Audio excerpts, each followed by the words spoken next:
A graça e a paz do Senhor Jesus para todos os irmãos da congregação do Jardim Iririú. Nesse momento eu quero também agradecer o nosso amado irmão João Moretti, presbítero, superintendente da Escola Bíblica, por mais essa oportunidade de poder estar aqui, dando um breve comentário, creio eu assim, podendo acrescentar alguma coisinha aí aos nossos amados irmãos professores da EBD. Glória a Deus. Vamos lá, lição de número 6. Lição de número 6, cujo título é A Condição dos Gentios sem Deus.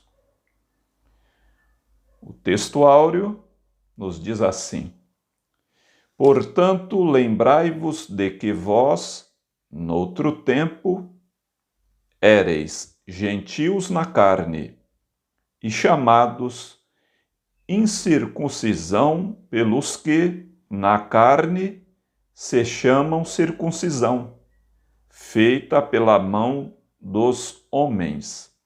Efésios 2:11. A nossa verdade prática: outrora sem Deus, por meio de Cristo, os gentios tornaram-se descendência de Abraão e herdeiros das promessas. Nós aqui, pelo nosso texto áureo, ou texto de ouro, Paulo está aqui direcionando as suas palavras em uma das suas epístolas da prisão para a igreja de Éfeso. A igreja de Éfeso, nós sabemos que era composta de judeus e gentios, ambos convertidos a Cristo. Mas Paulo ressalta tais palavras. Portanto, lembrai-vos. É muito importante na vida do ser humano, na vida do servo de Deus, sempre ele está relembrando, principalmente da vida outrora que vivemos longe do Senhor.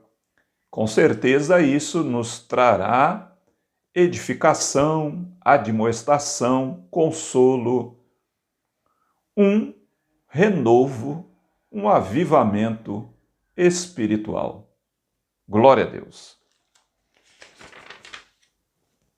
Nossa leitura bíblica em classe está em Efésios 2, versículo 11 e 12, Romanos, capítulo 4, versículo 12, 13 e 14. Não vou ler para nós podermos ter essa aula bem simplificada. É uma aula que, aos meus olhos, eu enxergo que é uma aula traçada pelo apóstolo Paulo de uma forma bem sistemática, né?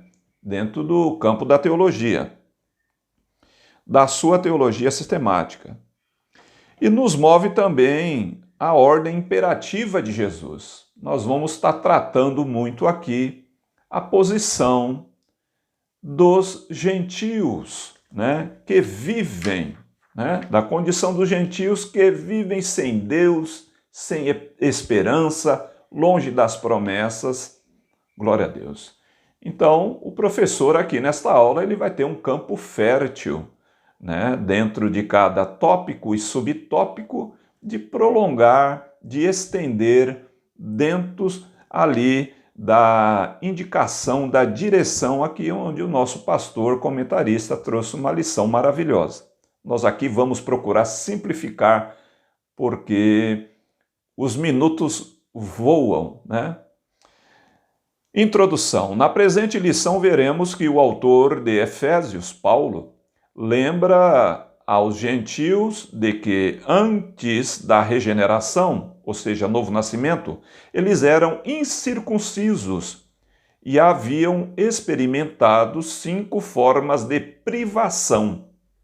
Estavam sem Cristo, separados de Israel, alienados quanto à promessa, sem esperança e sem Deus no mundo.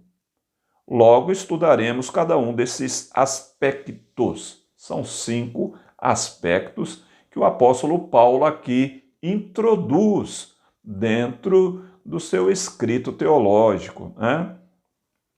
O tópico 1, o tema nos diz: chamados incircuncisão. Na era antes de Cristo, além de mortos espiritualmente, os gentios eram desprezados pelos judeus. Isso aqui é importante o professor grifar, né?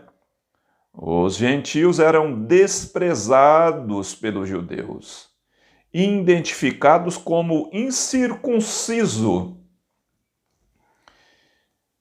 O conceito de circuncisão. Circuncisão é a remoção cirúrgica do prepúcio do órgão sexual masculino. Era prescrito na lei como o sinal externo de quem pertencia ao povo da aliança com Deus. Gênesis 17, 10 e 11. O procedimento era realizado no 8º dia de vida dos nascidos em Israel ou estrangeiros comprados a dinheiro. Quem não era circuncidado era tido como incircunciso e, portanto, excluído da aliança. A circuncisão tornou-se um sinal de que distinguia os judeus dos demais povos gentílicos. Esse é o conceito de circuncisão, né? Nós vemos que a circuncisão, o seu ato em si, era uma operação cirúrgica que remove o prepúcio, uma pele que cobre a glande do pênis. Termo oriundo do latim, que significa cortar ao redor. Esse é o significado da palavra, né? É um termo original da língua latina, do latim, que significa cortar ao redor.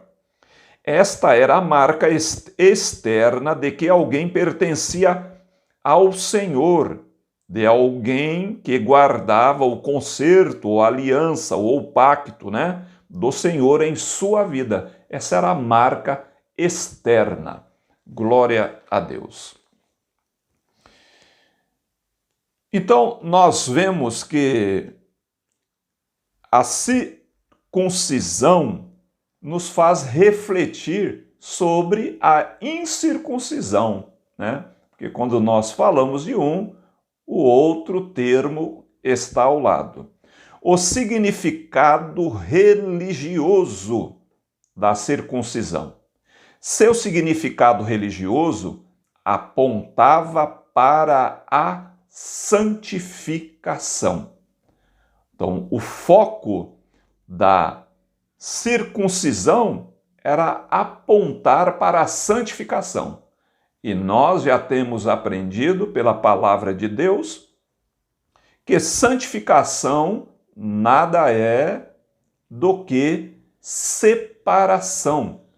Deus separou de antemão Abraão, e de Abraão fez a nação de Israel, a qual foi separada, foi constituída por Deus um povo peculiar, um povo exclusivo de Deus. Israel recebeu de Deus essa primazia, por sua graça, lógico, por sua bondade e porque o Senhor os amou. É isso que nos diz as Escrituras. Deus amou a Israel e Deus o separou das demais nações para ser o seu povo. Glória a Deus. A circuncisão simbolizava a aliança de purificação requerida ao povo escolhido. Então, esse ato de circuncidar, é bom nós relembrarmos que não apenas a nação de Israel praticava esse ato. Outros povos, dentro da história, relata. Os egípcios se circuncidavam. Os demais povos, por uma razão ou por algum motivo, eles também praticaram o ato da circuncisão. Agora, Deus formulou a circuncisão para com Israel, foi focando, isso nós vemos à luz das Escrituras. Dentro do contexto panorâmico, histórico, Deus formulou a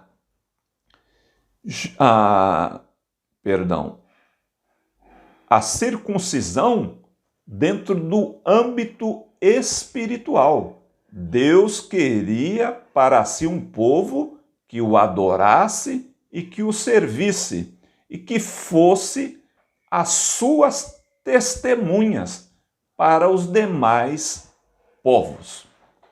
Na chamada de Abraão, o Senhor, ali em Gênesis capítulo 12, versículo 13, Deus já fez a promessa. Deus, falando com Abraão, diz: olha, Abraão, de ti serão benditas todas as famílias da terra. Ou seja, de ti serão abençoadas todas as nações da terra. E nós vemos que isso se cumpriu cabalmente na pessoa de nosso Senhor e Salvador Jesus Cristo. Glória a Deus. A santificação, aqui nós vemos que o professor, nosso amado amigo, ele vai ali abranger o termo em si. Eu não vou entrar nos detalhes porque senão não dá. Mas eu quero entrar apenas no parâmetro do tema exato aqui, tá? A respeito da circuncisão. A circuncisão era a marca da separação. O judeu seria circuncidado. Se um judeu ele não se circuncidasse, ele não poderia fazer parte dentro do requisito religioso e das promessas. Ele seria excluído. Ele não teria acesso ao campo religioso, ao templo, às promessas de Deus que foram ditadas a Abraão, ou seja, o pacto abraâmico que perdurava sob o povo de Israel. Então, se um judeu ele não quisesse circuncidar, ele era excluído. Muitas coisas ele não poderia realizar. E isso tem muito a ver na aplicação. Aí vai entrar o desenvolvimento dos amados professores. Era algo tão sério que os judeus recusavam-se até mesmo a comer com os incircuncisos, né? Aí é um assunto bem à parte que nós procuraremos comentar pela frente. A circuncisão do coração. A boa nova que Paulo traz é a de que a verdadeira circuncisão não se tratava de uma operação externa, na carne, realizada pelos homens, mas a que foi feita no interior, a que é do coração, cujo louvor não provém dos homens, mas de Deus. Assim, em Cristo, o sinal de quem pertence a Deus não é a circuncisão, nem a incircuncisão, mas sim o ser uma nova criatura. Então, Paulo aqui agora entra na teologia sistemática. Paulo aqui, nós vemos que foi o apóstolo que tratou desses termos, como da lei, como da circuncisão. Paulo é tido como o apóstolo dos gentios, porque realmente ele viveu, ele pastoreou, foi missionário, homem de Deus, envolvido com os gentios. Teve essa chamada específica do Senhor. Glória a Deus. Então, Paulo, essa questão também da circuncisão, houve muitos debates, isso nós vemos nas páginas do Antigo Testamento e principalmente no livro da igreja, que é o livro do Atos dos Apóstolos. Ali nós vemos o choque, porque quando a igreja abraçou o evangelho do Mestre, eram apenas judeus, mas depois começou o Senhor a salvar também os gentios.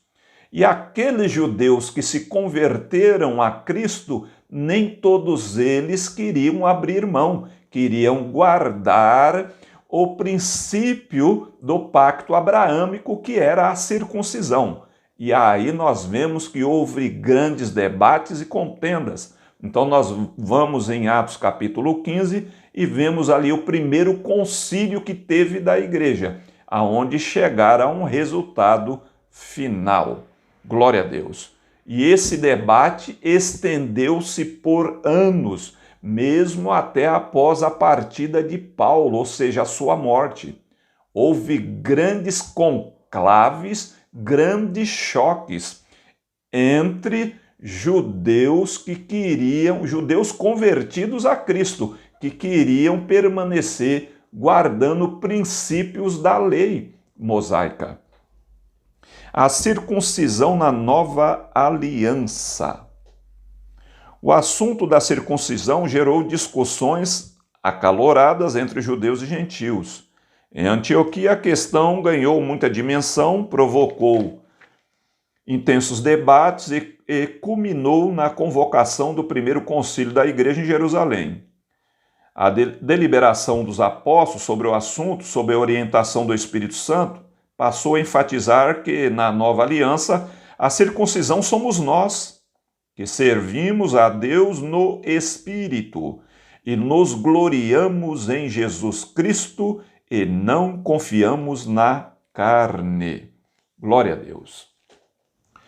Na aplicação hoje, pelo sangue da nova aliança em Cristo Jesus, no Antigo Testamento, no Antigo Pacto, a marca era a circuncisão externa. Todo macho com 8 anos de vida, aquela criança teria que ser circuncidada no seu prepúcio, tirada aquela pele que em volta do pênis daquela criança, daquele menino. Agora, aqui na página do Novo Testamento, nós vemos Paulo, movido pelo Espírito de Deus, trazendo a iluminação aos irmãos em Cristo. Em Romanos capítulo 8, versículo 9, o apóstolo Paulo diz assim, se alguém não tem o Espírito de Cristo, esse tal não é dele.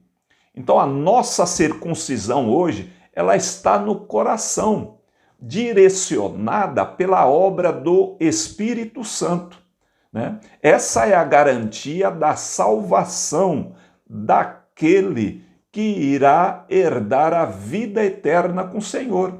É a presença do Espírito Santo. O Espírito Santo, ele é a circuncisão da igreja. E a igreja hoje, ela é nascente de dentro do judaísmo, porque o nosso amado mestre veio da descendência de Abraão, assim se fundamentou a promessa de Gênesis 12:3. Então, em Cristo, nós temos uma nova circuncisão, uma circuncisão que parte do interior do coração do homem para fora. É nisso que se trata a santificação. Então a circuncisão, ela separava, ela santificava o povo judeu para Deus.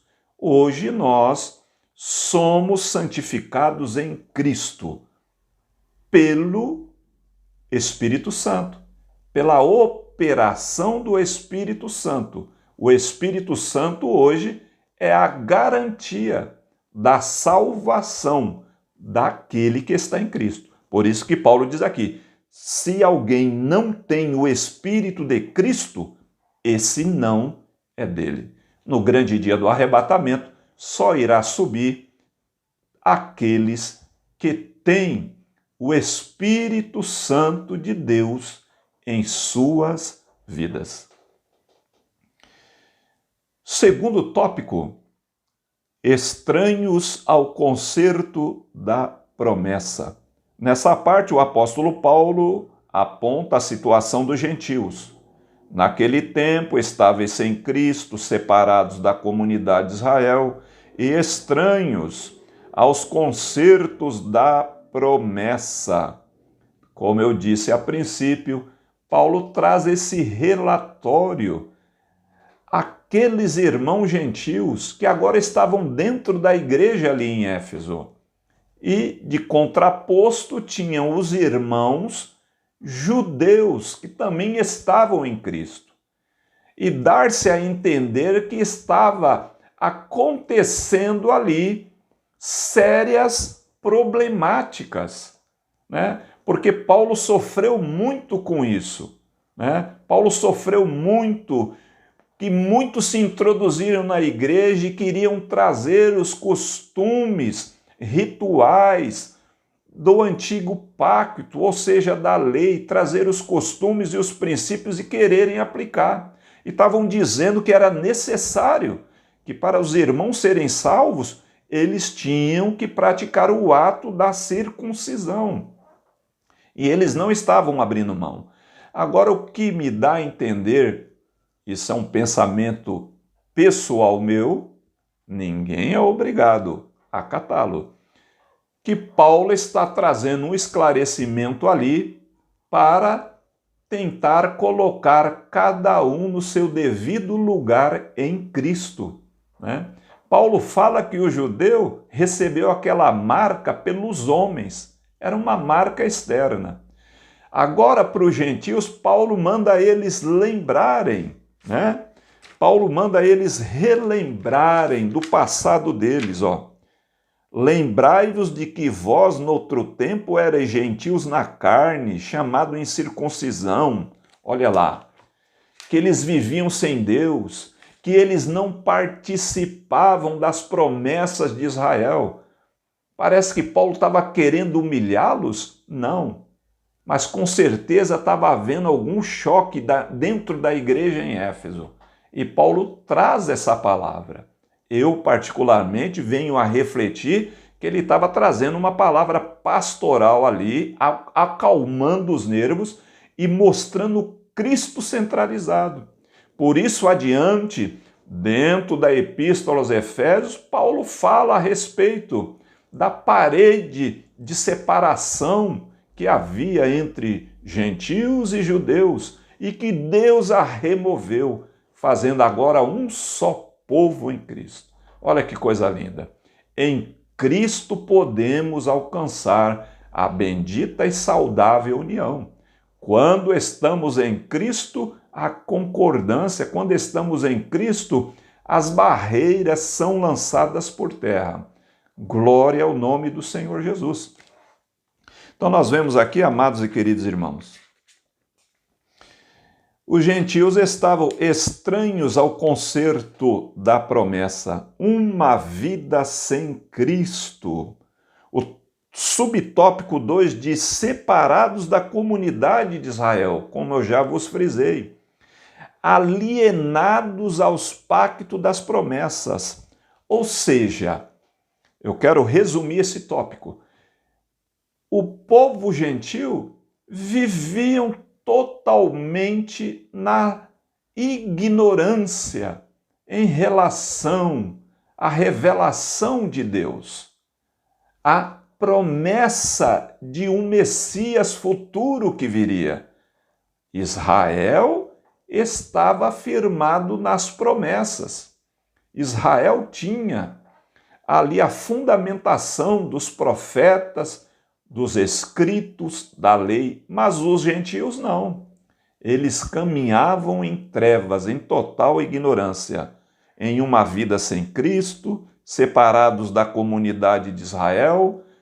O povo de Israel tinha os gentios como imundos, né? Eles eram incircuncisos, noutra palavra, eram imundos. eram desprezados por muitos judeus, alienados em total ignorância aos pactos das promessas.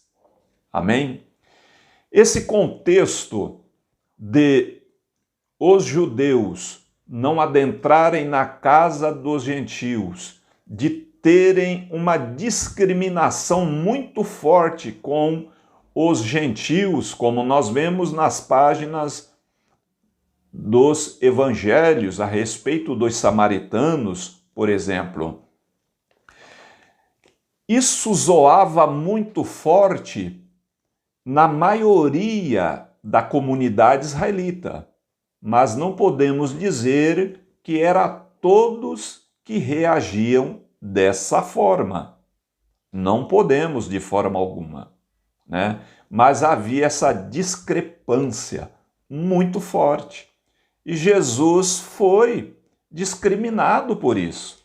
Jesus foi criticado por isso. A aproximação que Jesus tinha com todas as pessoas, sendo elas judias ou não. Isso nós vemos numa boa leitura dentro da historicidade das páginas do Novo Testamento. Tópico 3. Sem esperança e sem Deus. Agora Paulo passa a descrever a situação dos gentios que viviam não tendo esperança e sem Deus no mundo. Desprovidos de esperança. Podemos afirmar que os gentios eram desprovidos de esperança por causa de parte da filosofia grega que descartava a possibilidade de uma vida além túmulo. Nós sabemos que o mundo greco-romano, né, muita formação teológica, filosófica dos gregos e dos romanos falava muito alto. Na época do nosso mestre amado e dos apóstolos, né? E aqui o comentarista, o pastor, ressalta: podemos afirmar que os gentios eram desprovidos. Aquele panteão, né, grego, eram deuses, consideravam os homens deuses, assim também os romanos, e a igreja sofreu muito com isso. Então eles viviam sem esperança na questão após morte. E ali estava a igreja do Senhor, proclamando o evangelho. Por conseguinte, a falta de esperança e de paz revelava a ausência de Deus. Quando se há a presença de Deus, se tem esses fatores fundamentais na vida de qualquer pessoa: esperança e paz. Mesmo que tudo esteja ao contrário, mas quando alguém tem a presença de Deus em sua vida, tem o Evangelho de Cristo, essa pessoa, independente das circunstâncias, ela vai ter esperança e paz. Os gentios não tinham isso. Eles tinham o mundo religioso, né? Os gregos, os romanos, Roma estava imperando ali, eles tinham seus panteões de deuses, de filosofias, grandes filósofos, mas eles não tinham a palavra de vida eterna, o Evangelho, que Paulo ressaltou: porquanto não me envergonho do Evangelho, porque é o poder de Deus para a salvação de todo aquele que nele crê. Glória a Deus. Primeiro do judeu, depois do grego. Tá aí, meus irmãos. Sem Deus no mundo. Eles viviam, os gentios, sem Deus no mundo. Eles eram politeístas, criam em muitos deuses. e idólatras, pois acreditavam e adoravam a muitos deuses, assim por meio de seu paganismo estavam alienados do Deus que havia se revelado a Israel. Entretanto, e felizmente esse quadro foi alterado pela intervenção dos desígnios eternos do verdadeiro Deus. Esse quadro foi mudado. Chegou Jesus, capacitou aqueles que ele chamou, e eles obedeceram à ordem imperativa de Jesus, que é o ide e pregai o evangelho a toda criatura. E a igreja cumpriu o ide. Deus hoje espera de mim e de você, a tempo e a fora de tempo. Surgiu uma oportunidade, fale de Jesus. Não importa a quem, ao homem culto, ao homem sábio, ao ignorante, ao rico, ao pobre, ao negro, ao preto, ao branco, não importa. São almas preciosas para o nosso Deus. Nós não podemos abandonar o ide imperativo de Cristo, proclamarmos o Evangelho. Aqui então nós vemos uma aula, amados irmãos, que ela é muito no interior dos nossos corações, convocadas a incentivarmos o aluno da escola bíblica dominical a ser também um instrumento na mão de Deus, como foi o apóstolo Paulo. Paulo era um grande pastor, capacitado e preparado pelo Senhor, desde a formação do princípio da sua vida. Foi um grande mestre e doutor, era Deus o preparando, até aquele encontro na estrada de Damasco. E aí ele começou a se preparar com o Senhor. No princípio, 3 anos na Arábia, aprendendo com Jesus. E agora ele começa a cumprir a sua chamada, pregar o evangelho aos gentios. Está aqui o testemunho do apóstolo Paulo. Deus está contando conosco que possamos estar no campo do aprendizado, no campo do ensinamento e, acima de tudo, que nós possamos estar semeando a boa semente, porque no tempo certo ela florescerá e dará fruto. E receberemos na glória, aleluia, o nosso galardão, por graça e bondade de Deus. Porque nós já temos tudo, temos Cristo. Que Deus vos abençoe, oreis por nós. Mais uma vez agradeço o amado irmão João Moretti, presbítero, superintendente da Escola Bíblica, pela confiança e a oportunidade. Os irmãos orem por nós, estamos aí caminhando confiantes no Senhor, que a vitória é nossa em nome de Jesus. Amém.